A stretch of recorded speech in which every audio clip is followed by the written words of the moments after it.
दारू बेचे वाला लोगवा बंगाला खरीदता।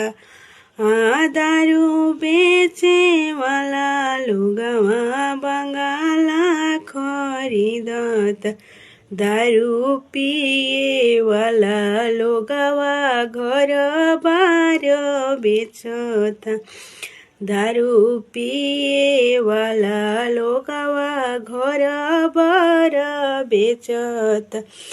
पियला के नशावा में वो कुछो नहीं सोचेला। पियला के नशावा में कुछो नहीं सोचत। दारू पिए वाला लोगवा घर बार बेचत।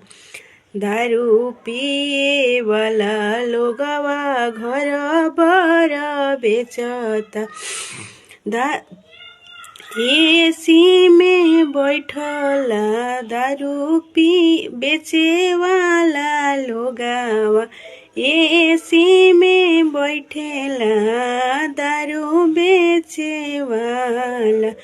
गली गली गाड़ी सुने दारू पिए वाला।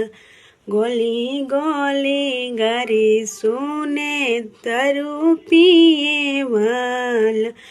कहेला पियो कर लोगवा कुछो ना केहू नहीं पूछे। कहेला पिए कर लोगवा कुछ केहू नहीं पूछे। दारू बेचे वाला लोग घर